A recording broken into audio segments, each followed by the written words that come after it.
Click your live. Good evening. Welcome to the City Council Workshop. It's Monday, December 8th. It is 5:15. Around the table, we have Councilor Fish, Councilor Dean. We don't do this enough. Councilor Walker, Councilor Carson, Councilor Falloon. We have Mike Myatt from Bangor Housing. And I'm sorry, I don't know you. Joe Bethany, I'm also with Bangor. Okay. And Joe Bethany, and we also have Councilor Leonard, and we have Councilor Mallow. Just being seated, we have Councilor Beck, who is now joined the discussion. And I believe, Michael, you're first on the agenda. I wasn't sure how much time you wanted me to have. We can go 15-minute questions and answers. If folks want to interrupt us, please do. We're happy to answer. But we like to come and do this every couple of years as members change and sort of introduce you to your local public housing authority.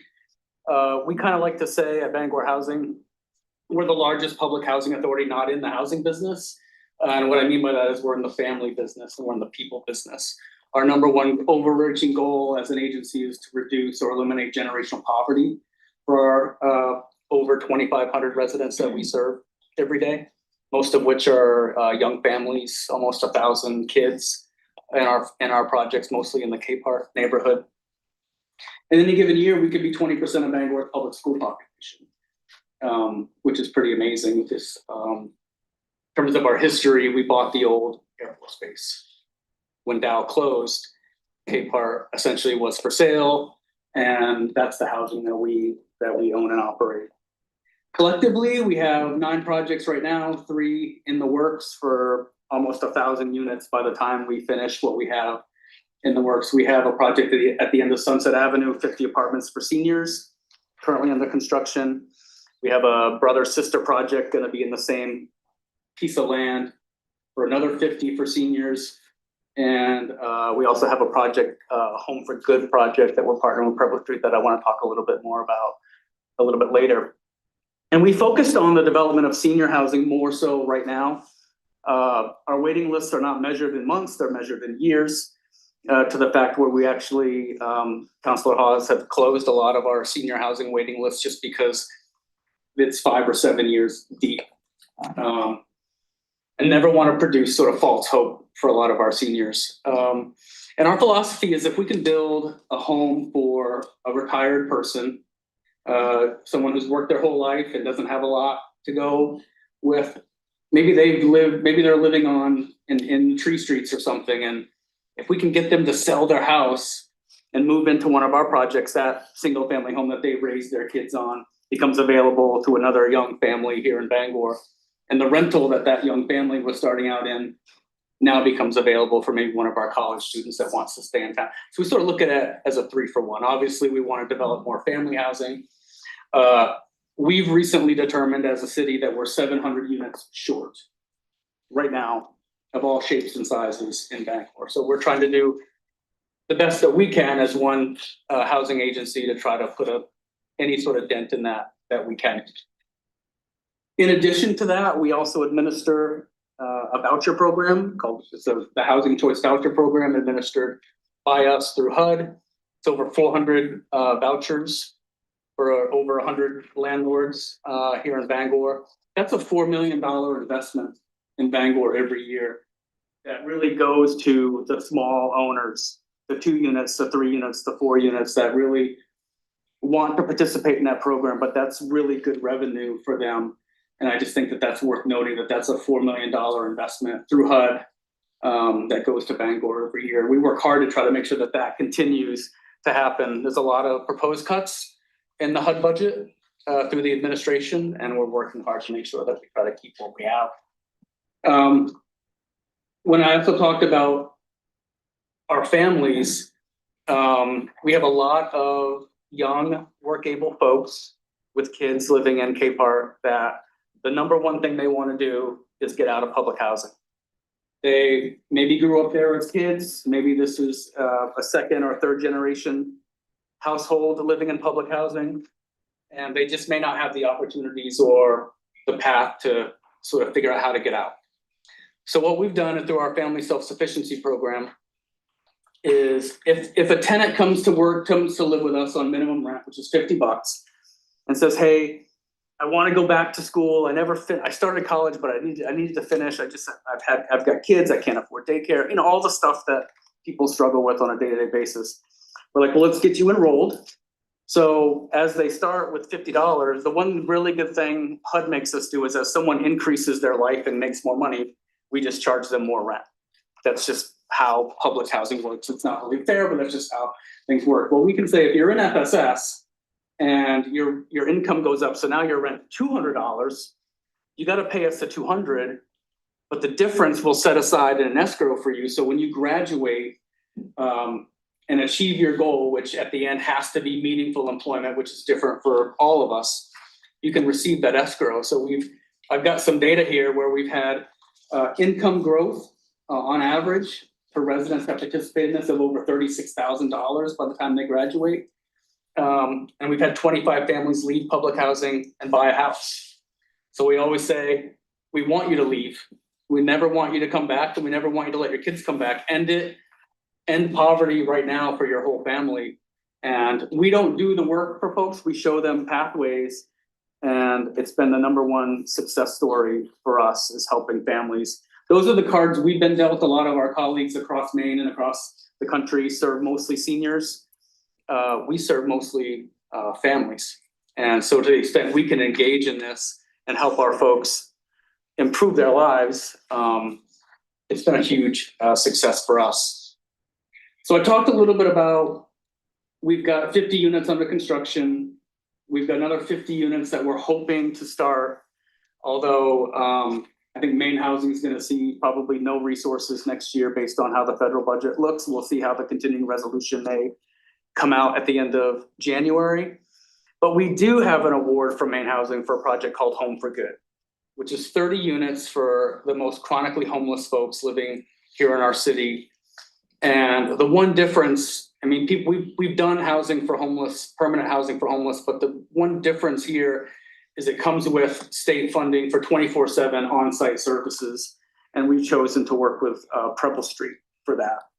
Preble Street, as you know now, Preble Street's been in Bangor for over 15 years. They've worked and had a veterans program here in Bangor, but more recently have taken over management of Hope House.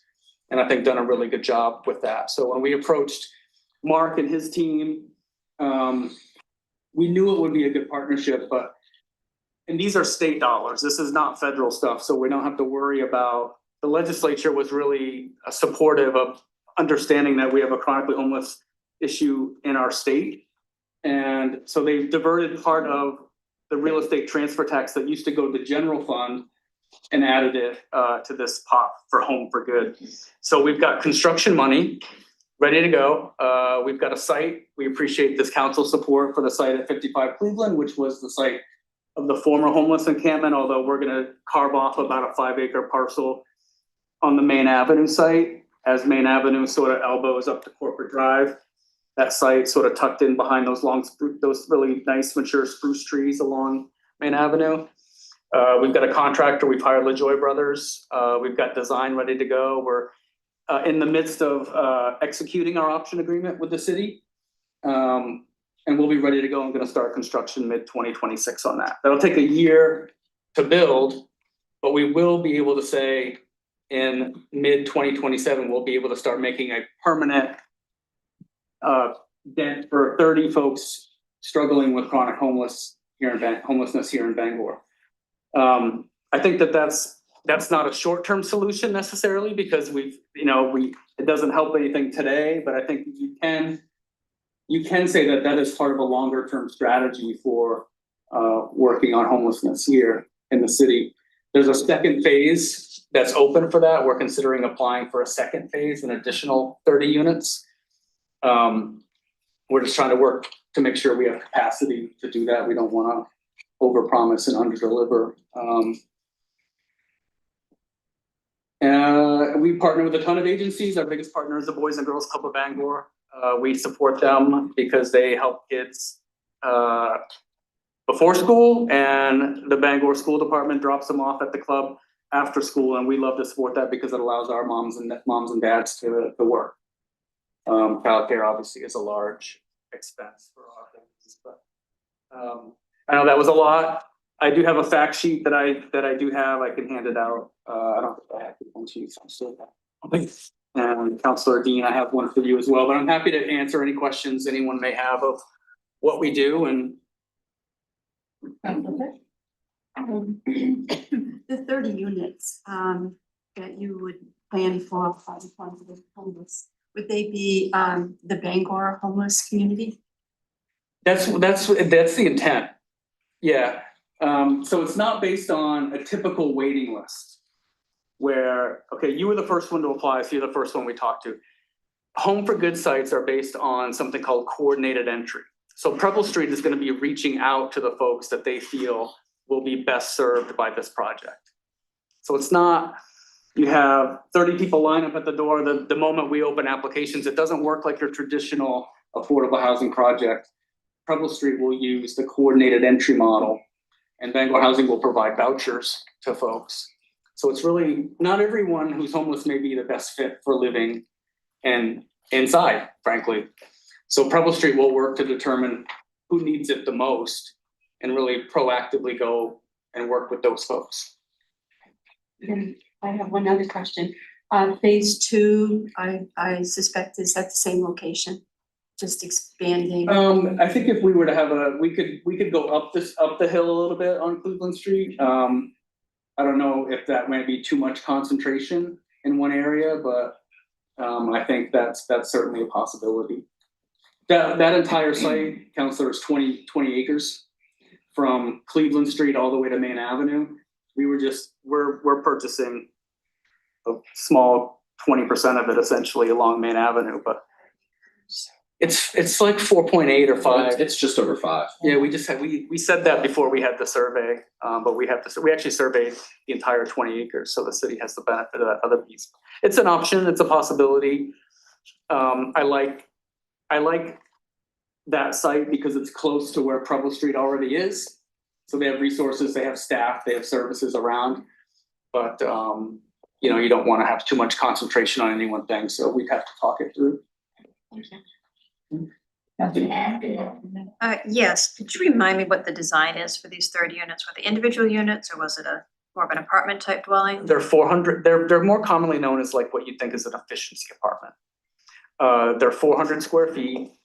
There'll be a small kitchenette area and open living space. In one building or multiple buildings for these? 30 units in one building. In one building? Yeah. How many stories? We're actually gonna do 1 story.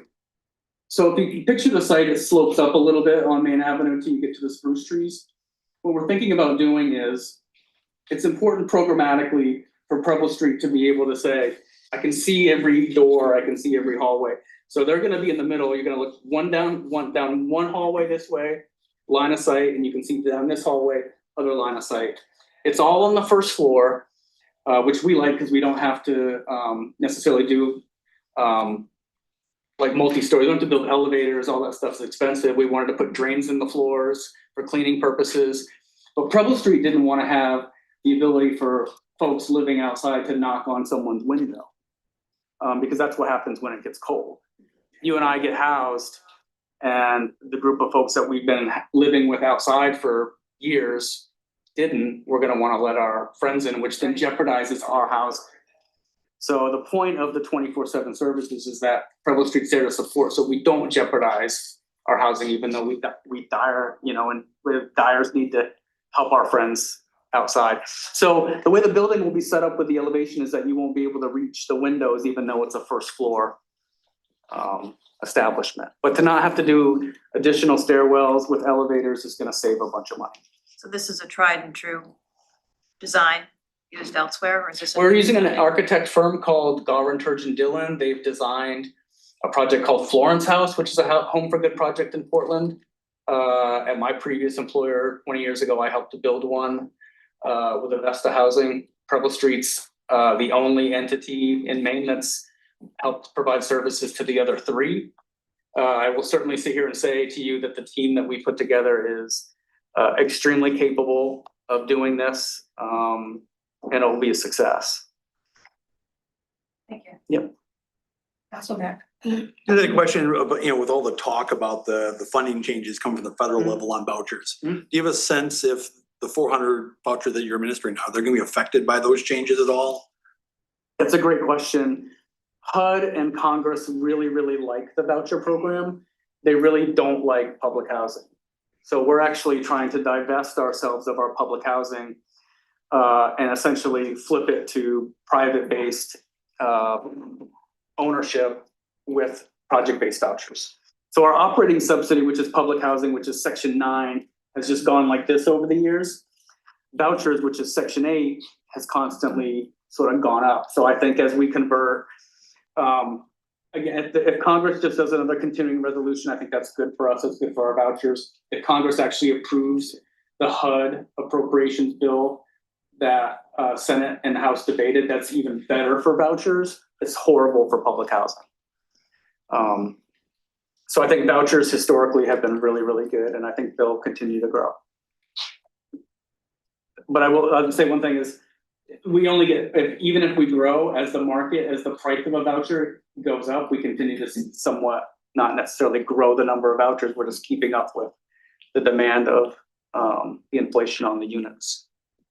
Councilor Walker? Yeah, I was just, when you talked about the self-sufficient program, is that the initiatives? I'm wondering who does that? Who helps individuals with that? Is it case management? Do you guys have those kind of resources? Yeah, it's on there? almost outside of maintenance, it's our largest division at housing. We have 5 coaches that will work with folks. Coaches as in life coaches or? Kinda, I mean, we call them achievement coaches. Okay. So if we have a, sort of a young mom that just moved in and she just doesn't have that ability necessarily to go back to school because she has daycare and transportation issues, we can help provide resources on sort of how to get there. Because we've got success stories that we've had other moms, young moms sort of achieve that goal. And along those lines, I'm almost done. Mhm. Do you have resources? I didn't see anything. I know you mentioned the Boys and Girls Club for substance use Mhm. recovery. Are you guys resourcing out for that or? I don't think we have anything specific for recovery, but we work with a lot of other different agencies. So if we identify someone who may need that, we certainly would direct them to a partner agency. The only sort of on-site sort of somewhat clinical stuff we do is a program called Moms, where it's a partnership through DHS and Yale University, where we actually have a licensed clinician on site that helps identify moms suffering with depression. And we have a cohort that's been pretty successful so far. Thank you. Councilor Fish? I think the latest Maine Economic and Demographic Forecast report for 2026, they indicated they suspect 33 to 35% of funding toward housing to not be there. It'll be, 33% less. SNAP is going to be substantially perhaps affected by that as well. So with this, has that taken that into consideration? The report also mentioned vouchers being greatly impacted by that. Yeah, that study was, I think, related to funding through the continuum of care. And those are more sort of state vouchers. There's over 1,200 of them that would just disappear overnight, essentially. Ours are federally subsidized, similar in terms of how they work, different funding stream. The state stuff could be, the state stuff that flows through the feds, through the continuum, could all disappear literally overnight, which would be really scary for thousands of folks here in Maine. You don't see that impacting your projects. No, I don't. This is the Home for Good resources were dedicated through the legislature. That doesn't mean legislatures don't change over time, so we're gonna have to, I think to Councilor Dean's question about how they're designed, we're gonna design it so that if it wasn't a Home for Good site, someone would still live there. But like I said, the other projects in Maine that have received similar type support have been ongoing for 25 years. Question? My preference? I guess I have one. So We had a very interesting comment regarding how the federal government is starting to really not support public housing. And this isn't something I expect you to have an answer to, but my worry is that moving further toward a private model is only going to become predatory for venture capital firms to eventually just acquire these properties and then just never rent them out, artificially decreasing the amount of housing in the area. And I do worry about that. I know you have to make that move. I completely understand where you're coming from, HUD has a tremendous amount of controls as that happens. I don't know that HUD would ever allow a transfer like that. So, and I didn't mean to cut you off, but I think it is, so we have a related partner entity, the Bangor Housing Development Corporation is a separately managed in terms of its board. But it's a 501c3 nonprofit. So all our new development kind of happens through HDC. So we're gonna sell actually 75 units of our public housing, hopefully we were gonna do it this month, but the shutdown kind of wrecked all those plans. So we have two projects, Griffin Park, Birch Circle. We're actually divesting out of public housing, selling it to the development corp, incorporating our public housing subsidy converts to a voucher. So the tenants see no difference. But the really cool part for us is I can now go to a bank, which I can't lend on public housing. I can now go to a bank and say, I've got this asset that's got some value. So we're gonna borrow $3 million from Bangor Savings Bank, do a bunch of upgrades to those units. And the cool part is that residents don't have to leave. They can continue to access all of our programs. We get to make the place a better place to live. And we'll have revenue certainty for the next 30 years versus waiting on what Congress may do every 30 days with a continuing resolution. If we were gonna just flip it to market, HUD would never allow that. They may let it rot to the ground because they won't provide resources to it, but they would never allow those sort of negative impacts to residents, which is a good thing. Yeah, I hope. Well, yeah, as it stands right now, anytime you're divesting from public housing, it has to be transferred to a nonprofit or a governmental entity. So that protection, to your point, for now, is still in place. Yeah, things can change, but Things can change. at least the one thing with us is we wanted to be able to control that. The number one, we had two goals. One, we wanted to get out of public housing. And two, we wanted to make sure our residents were always protected. So this allows us to be able to say, okay, Griffin Park and Birch Circle they have a solid plan for the next 50 years. They're gonna be good. We applied for tax credits for Nason Park, which is our mid-rise on Hancock Street. Didn't get those resources. A lot of those state resources for new construction outside of Home for Good are gone. So we've got to figure out what to do at Nason Park, but in the meantime, it's fine. It's ongoing, but and K Park's the big bear. It's 440 units. That could be $115 million project. And that's not something you just get from a local bank, but and it's 80 something years old. It's gonna need more work than the projects we had that were built in the 90s. But we're not gonna give up and we'll make it happen. It might be in phases. And then I had three things I was not necessarily asked, but things I wanted to just mention to the council. We built a splash pad, which I think is the largest city park here in Bangor. And sometimes during the summer, we might have 400 or 500 people there. It's now become a destination. We have the Lincoln and Wynn schools always come down the end of the school year for field trips. People are accessing that splash pad, which is why we built it. But when you drive on Davis Road from Ohio Street to Finson Road, it's a 25-mile-an-hour zone. Speed limit signs are at each corner, but it's a dead shot flat 3/4 of a mile. And if we could incorporate or have conversations with Public Works about some sort of traffic calming measures, particularly right in front of the Opportunity Center, where we might have 120 kids in and out of the club every day, plus traffic calming stuff, sort of maybe like from Acadia Place to the Opportunity Center.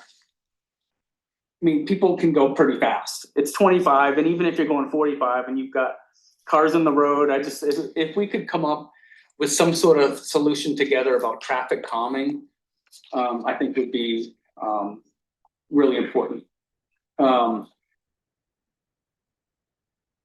One thing that we also struggle with is board membership. This body appoints our commissioners, we have 7 of them. And we currently have 6. We just had, you just appointed a commissioner to us last month.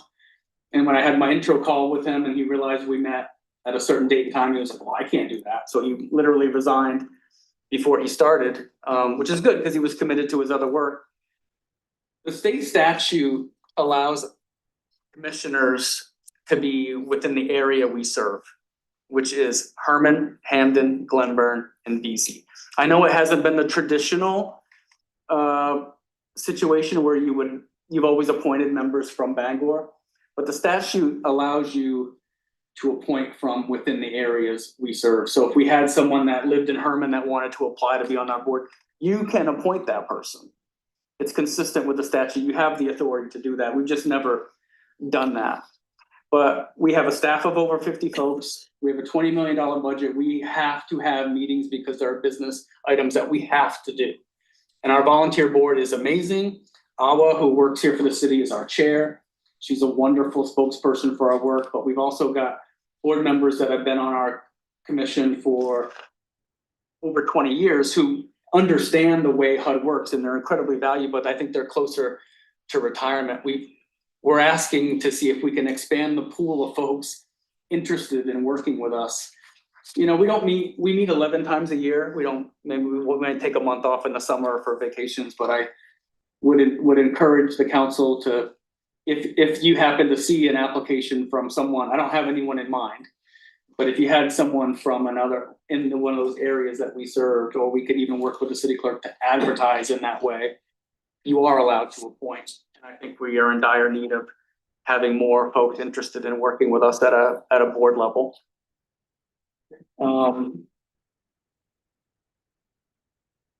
Lastly, our resident council brought to our attention that we have a handful of streets, 6 or 7 streets that actually don't have sidewalks in Capehart. Most of Capehart has sidewalks, and Public Works has done a good job expanding stuff along Finson Road. But all of the kids that go to Downey School walk to Downey School. The bus doesn't necessarily pick them up to Downey School. And I think as maybe budgets are being worked out and you're thinking about infrastructure grants, sidewalks and traffic calming measures, I think are something that's absolutely needed in Capehart. And that was it for us. Those aren't necessarily asks, but things I'd like to just put on your radar screen. And I probably took up too much time, but No, you're fine. Okay. yeah, anyone's always welcome to call. Consider us an extension of the housing branch for the city. If you have any questions, always just pick up the phone or come visit. We'd love to show you what we're doing for work. So thank you for having We me. always appreciate the update. Yep. Thank you. Thank you. Have a nice evening. Jen? Would you start making your way here, please?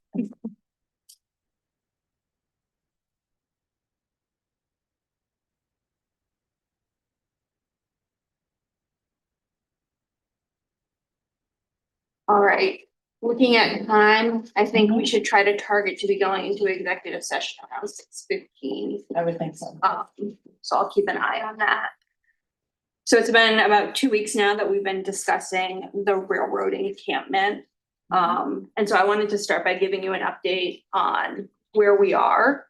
And then at last council meeting, there were some discrete items that you asked us to come back to you with. And then I have another item that I'm hoping to get your input on. So first, it has undoubtedly been a challenging week for our neighbors living outside over the course of the last 7 days.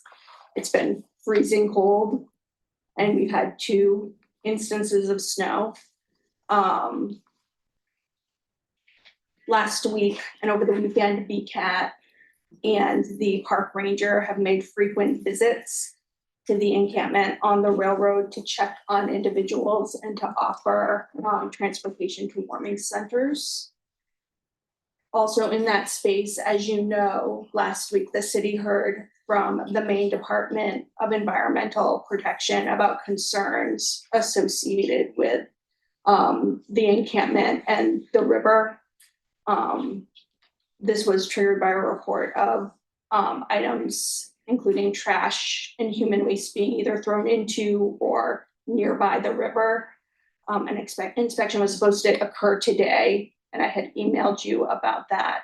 It did not take place because Maine DEP wasn't able to coordinate with the railroad. So I don't have a substantive update for you on that particular topic today. In recent days, since we talked last week, we have heard from the railroad, and they've started to express their own safety concerns with the snow and the folks living next to the railroad. And so we do expect in the next couple of days to receive a formal request from the railroad to ask people to relocate. And the conversation to date has been, can we please at least keep it to the December 19th date and not try to expedite that? Because I think that could be very disruptive to folks who are living there if it is more quick than that. And I think we all acknowledge that December 19th date is already a pretty aggressive target date. Some of the other things that are happening right now in preparation. So we will be in the next day or two set up to formally offer storage to folks who need it if they choose to move from that space and need to store items. A Connex box is being delivered down. Many of you probably don't know, but where the engineering department was temporarily located during the city hall renovations. It's going to be located down there for easy access, and we have staff that are going to manage sort of a formal process to store items. Jen has been working closely with the Hub 7 coordinator. The Hub 7 coordinator has been hosting care coordination meetings and maintaining a by name list. And Jen has been sending out information and hosting office hours with the service provider community. We've also been slowly chipping away at remedying the transportation barrier that residents might face if they choose to go to a warming shelter. The city has and will continue to purchase tickets for public transportation, whether that's local or if folks are looking for broader transport, we can assist you with that. And we've also learned that there's some service providers that are going to assist with van transportation for folks who need it. And when that info is firmed up, it will sort of go out to the broader service provider community. Public health has historically assisted case managers with procuring documentation if folks need IDs or birth certificates to assist them in applying for vouchers and benefits, and will continue to do so. And I think I already mentioned to you, the city will pay for pet boarding if there are individuals who have pets with them who would like to enter a living situation where they cannot bring their pets. Jen has also compiled information about warming center utilization so far this winter. Sort of sweeping with a broad stroke, there have been roughly 80 individuals utilizing warming centers overnight currently, and the city's total capacity is about 160 spaces. So we're about half full, and that does mean that there is adequate warming center space should folks want to move into that space. Certainly the place where the city is weaker is with respect to day center space, which is something we've already communicated to you previously. Anecdotally, the BCAT folks that are most frequently in the encampment area have sort of anecdotally reported that they do sort of see more vacant spaces than there were previously, but not sort of large scale. Any questions on that before I move to sort of the deliverables and items that you asked for? Thank you. So regarding, so you're procuring a space for storage of their belongings. will that include helping them move their belongings as well? So typically, if you don't mind, typically the way that that works is someone works with a case manager and one of our staff members, and there's a process where we inventory, take pictures, put things in a bin, wrap it up, give somebody a copy of the inventory and hold on to it for so many months. If somebody doesn't have a case manager, then BCAT or our city outreach person will help that person. But usually this is something that the case manager will do with that person as part of their ongoing support. Okay. And So what would actually happen? move it. Yeah, so what would happen is the case manager would contact our department and we would set up a time to go through the inventorying process, get the bin sealed and put. Thank you. Do they have access to their belongings during that time, or is it like they can't, if they wanna just get something out of it, you know, Yeah. they don't necessarily wanna take everything out, but they can Yes. access it periodically? So that's a balancing act. We want to set expectations realistic. So yes, they can access, they do have to set up an appointment with us and we'll try to make it as quick as possible. But just because we basically have one part-time staff person working on it, we usually say, do you have everything that you're going to need for the next couple of weeks? We understand that things come up and we would help people access what they need, but we try and keep it organized as much as possible. And so that our staff are able to do the other things that they have to do for their work. Okay. So now that we're getting the railroad involved and it sounds like the main DEP got their attention, I guess my question is this is railroad land. And when the main DEP comes through and they cite it, and they will, we know it's there. This is gonna be the responsibility of the railroad to do the cleanup and everything, I'm assuming. Like, that's where I'm at, is that the railroad now needs to foot the bill for this, not us. And that also goes with the closure. I mean, they want folks off that land.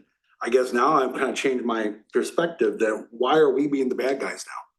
You know, at this point, I think the railroad needs to step in because, you know, this is their land. So I just want to make sure we're very mindful and we're talking with them that they need to understand that there's gonna be some big costs involved. And they need to write the check for this. So that's where I'm at. I just wanna voice agreement that I don't think we should be doing an expensive cleanup for a railroad that makes as much profit as it does. Anybody else? Council Fleur? I guess my concern is, will they do the cleanup? Like, that's a concern. I don't expect anyone to be able to answer that, but that's just a concern that I want to vocalize because I don't think we want to just leave it in, you know, as a hazard. Council Fish and then Council Moore. I think, you know, I agree. I think we have to be aggressive. They've ignored us. They really haven't been cooperative. So I feel the same way. And maybe we build them and we leave.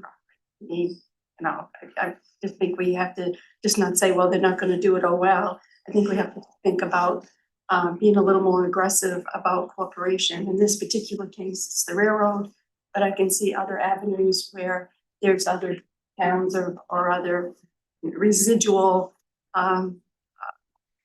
you know, topics related to this that I think we have to be more aggressive to get better cooperation, communication and collaboration. So I totally agree. So I was thinking about what it looks like I know having a part-time case manager, whatever you said, to move the stuff to storage and being able to access the storage, there's gonna be a lot of panic, there's gonna be a lot of uneasiness about this, and I understand that, you know, I've read a ton of emails about the support of the camp, and I came in here with my mindset on something else with you saying that we actually have heard from the railroad. I do agree with Councilor Beck on, we need to ask them to help fund all of it at this point, because we're asking a community, our friends, our homeless community, to uproot their home. Like, if I was to go home tonight and have to move out of my home, I don't know what I would do. I would probably not be well. And I think that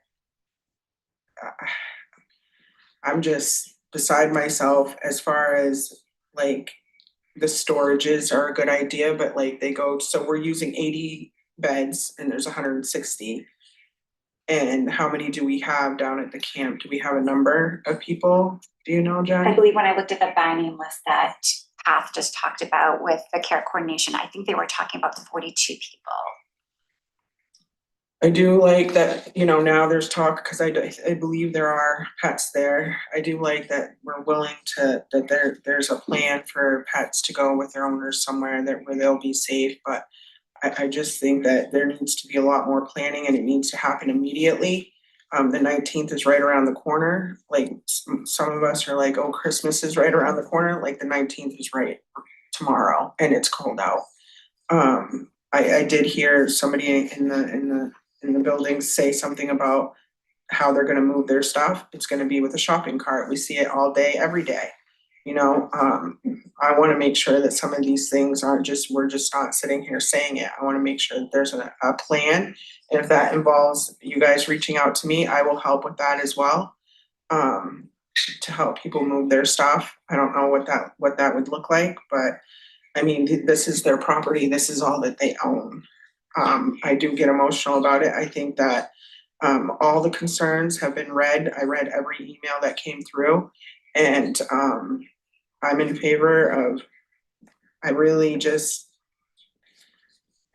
it's scary. It's very, very scary. And I appreciate you bringing the information.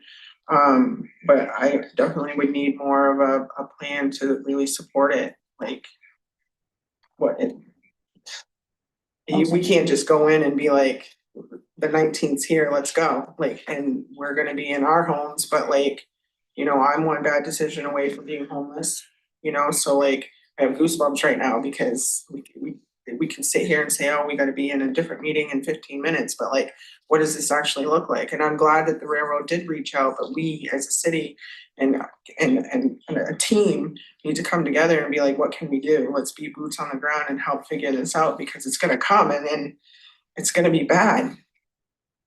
That's it. Thank you. Councilor Beck? Yep. I mean, this is my concern is that we're 11 days away and we're just now talking about storage. And the one thing I'm not hearing anything about is the 19 strategies. Because we've been, what, two closures since we knew about it. And like, to me, that should have been the lead. And the conversation that the city manager and I had with residents, it should have started with that as opposed to here's your, BCAT gotta get out with, 3-year-old resources that part of them aren't even accurate anymore. It's not enough time and this is gonna be a disaster. And I'm well aware of all the risks at the railroad and everything, but to do this well, we need more time. We just need more time. There's not enough people working on this. Outreach workers are doing the best they can.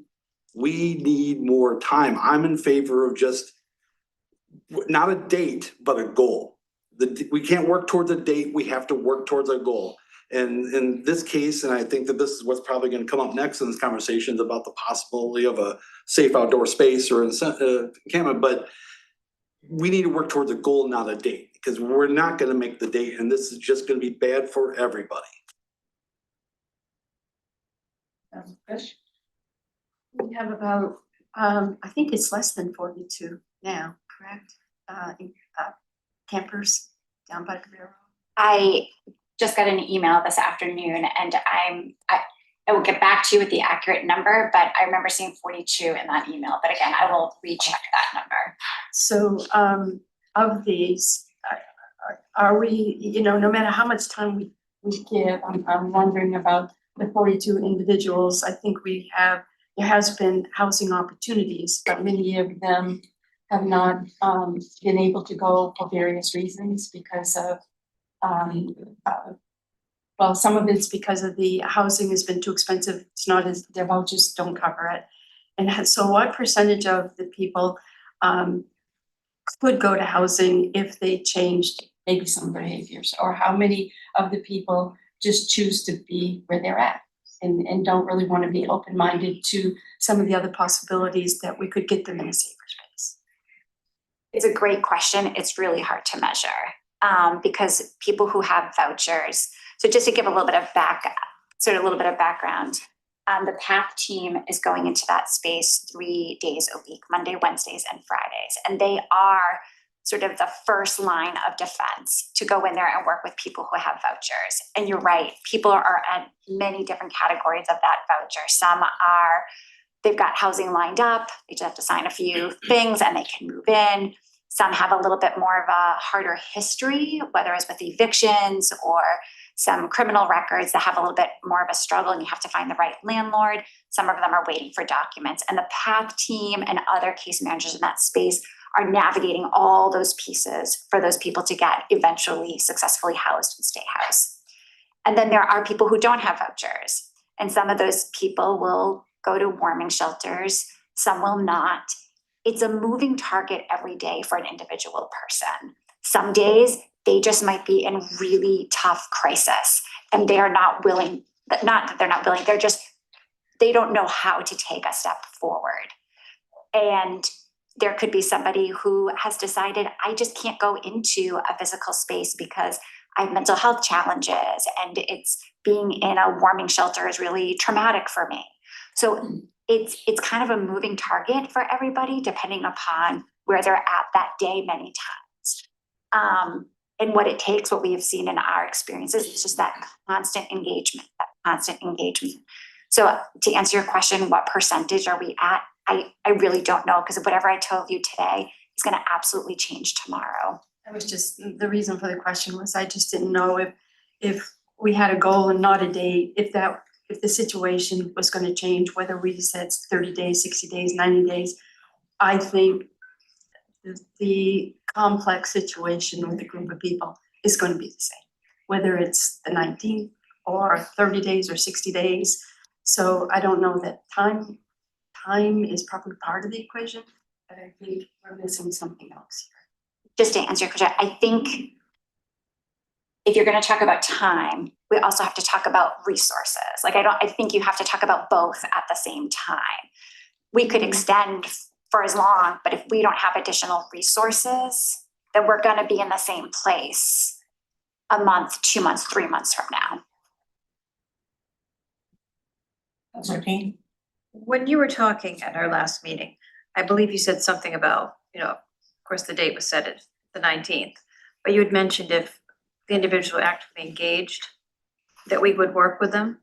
And what did you mean by that? Did you mean that we would extend their stay there until we could actually get them somewhere because they were actively engaged? Or did you just mean that we'll continue working with them? Oh, continue working. So the date was set for everyone. It's not. No, my contingent upon understanding whether is. you have a voucher that's being utilized or not. Right, my understanding based upon decisions here and that what we've been working with is December 19th was the day. And people are just continuing to engage with people in that space to figure out where they're at and what can be the next step and what do they need to get there. And we haven't yet discussed, have we considered another area? Have we found a place for them to go? That's better. Whether or not this takes place. It's actually number 3 on my list, but I sense an appetite to move to that one, so. So at the last meeting, you started discussing the idea of a sanctioned location for individuals to be directed. And we did start looking at a list, but I first want to sort of make sure that we're all sort of talking the same language about what we think that means. Because in sort of getting together with city staff and talking about the city's history in this space, it's clear to me that this is sort of a strategy that maybe has at least implicitly, if not explicitly, been tried before without the provision of resources, as Jen just discussed. And site after site, it seems like there's a pretty common pattern of directing folks to a particular location, the gradual increase of the number of people in that space, a decline in health and safety for those individuals living there, concurrently an increase in the amount of public health and public safety resources that had to be directed there, and then the eventual decision to we ask those people to relocate again. And that is not a good pattern for those people. And that is not a good pattern for the staff responding to it. No one is doing well with that situation. And so I'm hopeful that when we're talking about the idea of a sanctioned location for people to go, that we're also talking about the provision of resources to support those people, because I don't believe that it will otherwise be any different than the prior experience.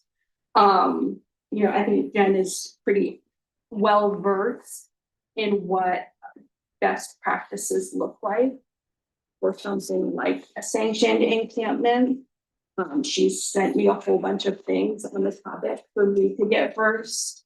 And some of the bare minimum components that I've seen are room and shower facilities, stocked with supplies, electricity, potable water, garbage disposal, ADA access for people who require it. Well articulated and communicated policies and standards for behavior, as well as staff to enforce those standards for behavior. A perimeter fence that's controlled for entry and exit, so that the number of folks, as well as folks who've had behavioral challenges, can sort of be controlled in that space. Intensive on-case services for folks to help them transition to housing. Without those sorts of services, I think we're gonna get back into a cycle that has not proved effective previously. With that being said, we did take the task of looking at some potential sites. And as you might imagine, there's no perfect site. There's no site where it's like, yes, everyone will be happy with this site, it will work seamlessly, let's go forward. Some of the sites that the city staff discussed, one was referred to as the bird sanctuary, which I understand to be near to the water tower. There are some cons to that site. It's near to a child care center, and I think we could anticipate that neighbors would not be pleased for us to identify that site. And frankly, community acceptance of the site would be a critical factor for success for everyone. We have talked about Coe Park. Particularly, Coe Park is bisected by a road, and there's one side that could be used that would undoubtedly impact folks who use the park, and could cause neighborhood upset. City staff discussed the Camp Hope site. There are some cons to that site, and I think I was going to lead with Councilor Beck in my meeting last week. We met with some folks who are currently residing in the railroad area. I think they expressed some concern with that site as it relates to past trauma and experience there. So although it might be the most acceptable to the broader community, it might not be great for the folks who would actually be residing there.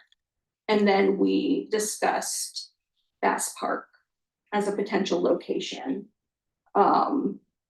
Because of the golf course and because of fair operations, that could not be a permanent location. Because that is a space that we have historically used for other purposes.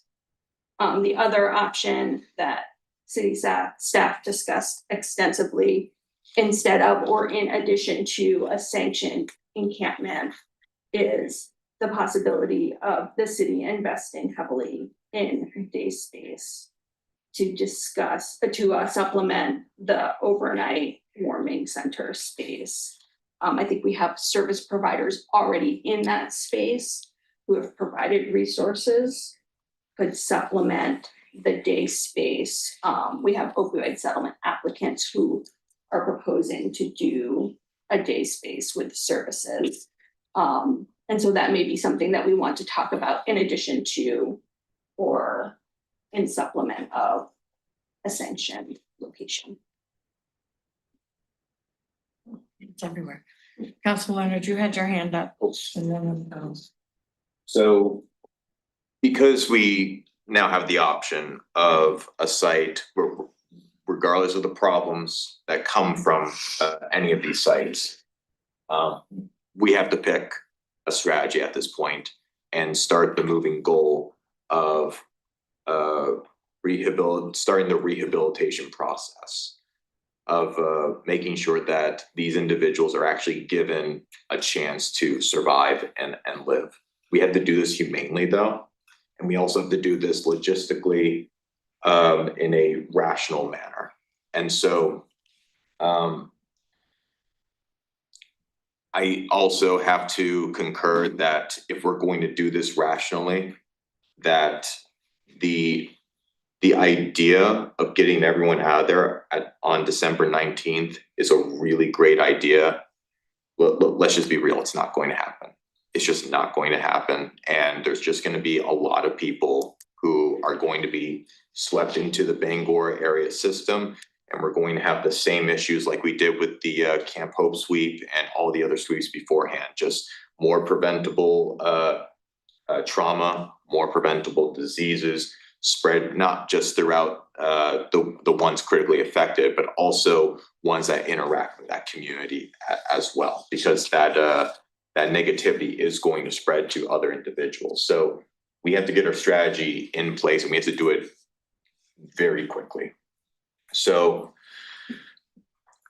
I mean, I think the idea of having a city day center is going to have to be something that we're going to do in the future. It's just absolutely something that we're going to have to do in the future. I don't like the idea of utilizing a temporary site, but in lieu of some of the other issues related to the other site, the golf course area being a temporary site, if we know for certain that we can transition that encampment into a potential encampment into other housing or into the warming shelter, and we actually give ourselves a hard set planned date of this is where we are now, this is where we project to be in the future, I'm okay exploring that, but I don't want to set ourselves up for failure. I think we need a plan for the idea of a permanent site at this point, and we're going to have to come to terms with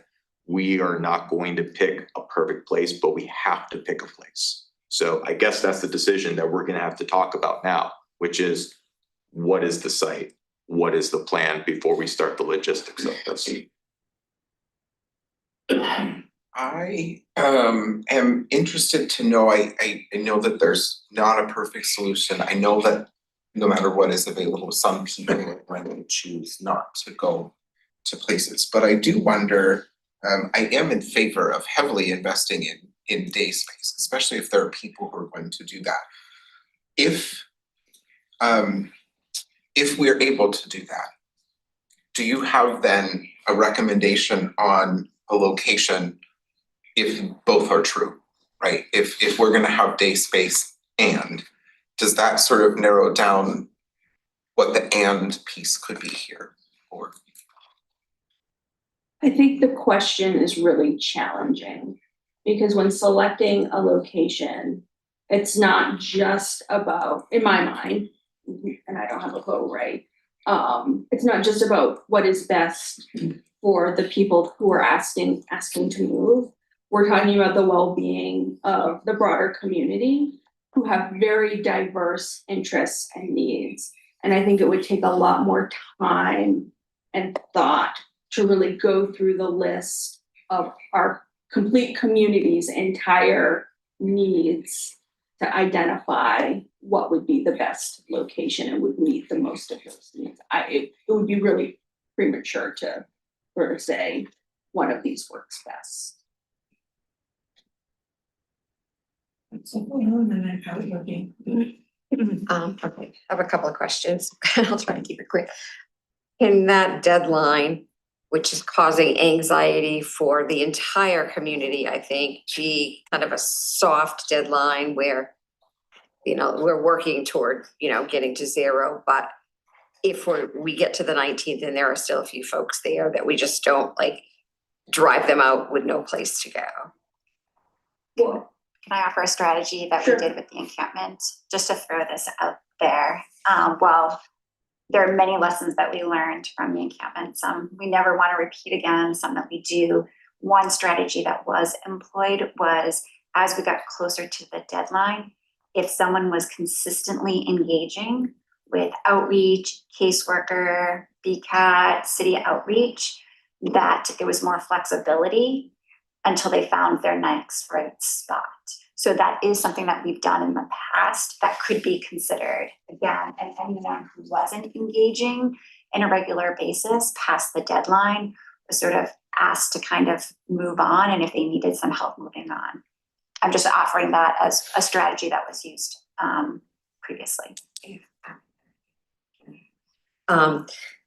My thoughts were that even if we do find a location for a sanctioned encampment, that it maybe my understanding was kind of different, but that it wouldn't be permanent, that was sort of our short-term solution until we come to a longer-term solution. I don't know, it sounds like maybe some other folks might have different ideas of what that might be, but that was sort of what I was envisioning. That said, I think that having something like Bass Park that's got kind of a shorter deadline for moving on might not be the best spot, because we might need it for a little bit longer, but I'm not thinking this is something we're gonna do forever, that we're gonna, you know, as we work on a strategy, come up with a more long-term solution. It's just that, you know, we needed a place to send people rather than just say, we don't know where you're gonna go, but just, you can't be here. So anyway, my thoughts. I know we're running out of time, so I'll just save my other questions. Counselor Dean? I have concerns about the bird sanctuary near Hilltop. Anytime children are involved, it's not a good situation. And Camp Hope, initially, I thought that was a pretty decent location, but we had a lot of folks from the university come to us with concerns. So once again, we're going back to an area that has already expressed concerns with what went on, and the changes won't be that dramatic. Bass Park, I don't know, because that seems like sort of a, there could be a lot of pushback on that. But are any of these places going to provide running water and electricity? I mean, these are just outdoor areas, so we still haven't addressed that. That would have to be infrastructure that the city put in place. Absolutely. And we don't have an empty hotel anywhere. There's no actual dwelling that could be utilized. No. I think what's interesting about that thought is we have warming shelters available. So if you were looking at, because we had the conversation, like, do we have an empty warehouse size building or whatever that could be for the city, but that is basically replicating a warming shelter, which we have beds available in 3 different locations. So I think that's part of a challenge too, is there is availability at the moment.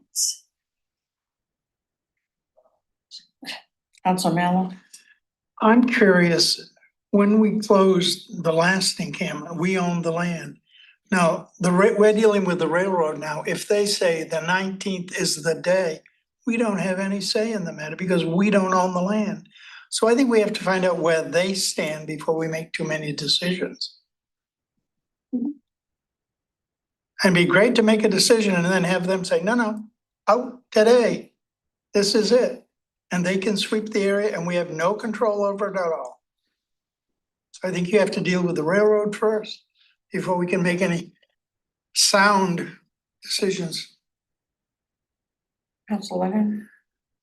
What leadership do we have when we're discussing with individuals in the railroad encampment? I don't think we're gonna be able to be successful in whatever measure we do unless we have consistent communication with them.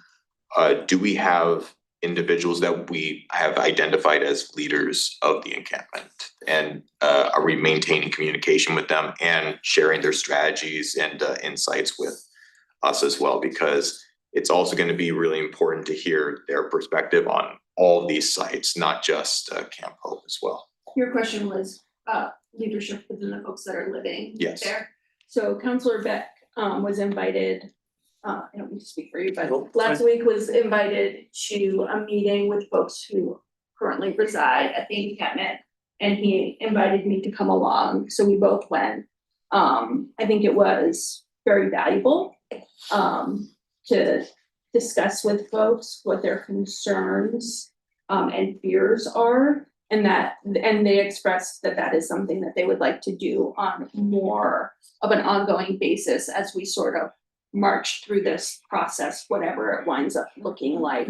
And so one of the things I wanted to get your thumbs up on, because I feel like if it's gonna be a more formal ongoing thing, council should weigh in on participating in those meetings, but I was looking for your feedback on empowering. I think Counselor Beck was willing to continue to meet with folks, and then we would identify someone on city staff to go as well. It likely would not be me, just because I don't think I have the qualifications or expertise to be engaging with folks about, in-depth public health issues. We have staff who are, that is their, area of expertise, but I do think it's important.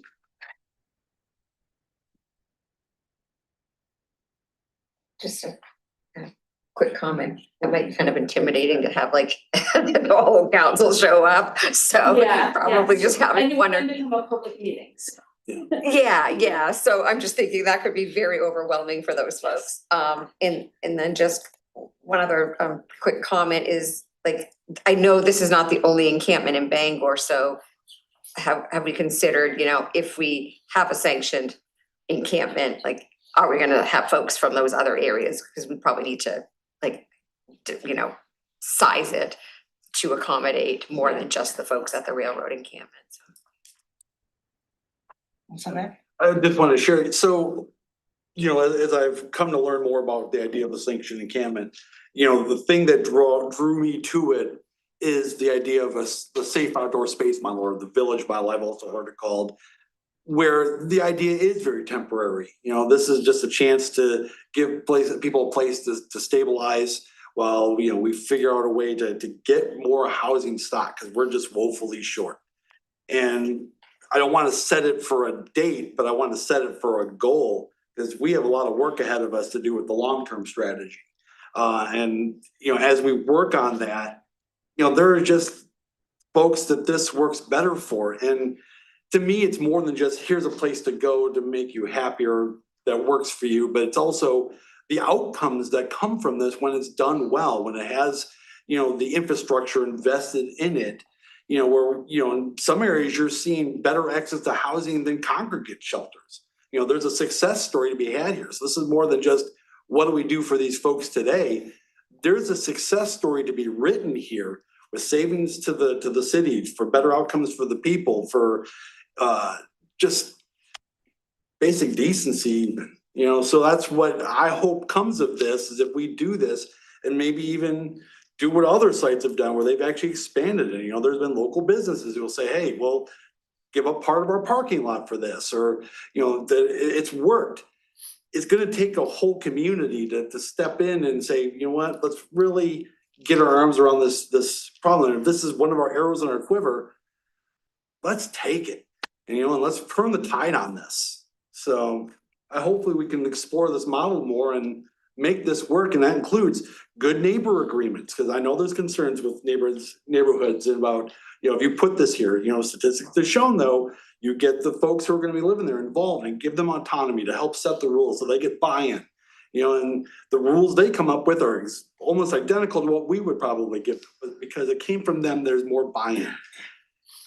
So I just hope that we can really look at this model and study it and make sure that we're doing it this way, not just, here's a spot, we'll look the other way, and oh, by the way, here's bathrooms and power and water for you.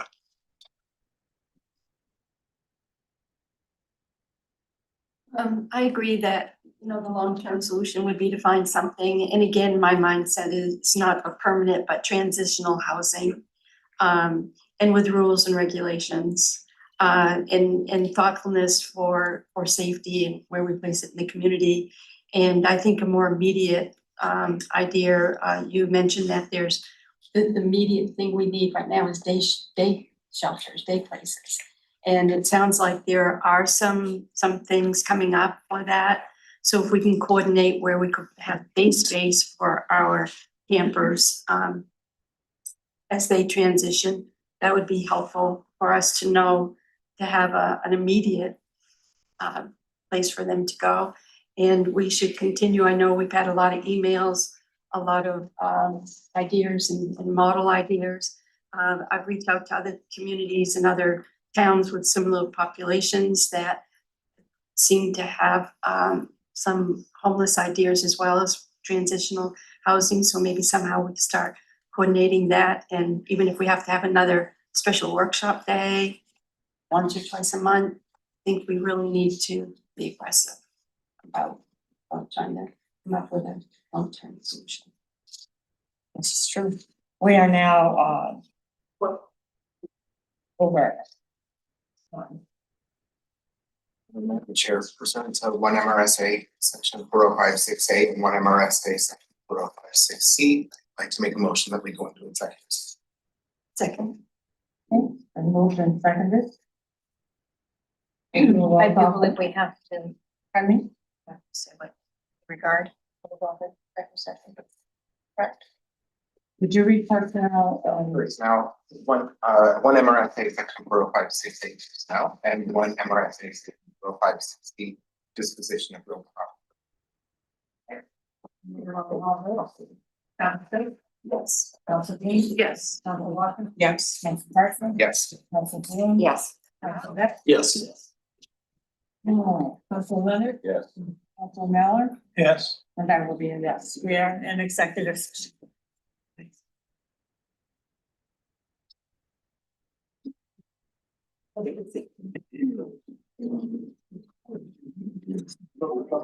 You forget. I know.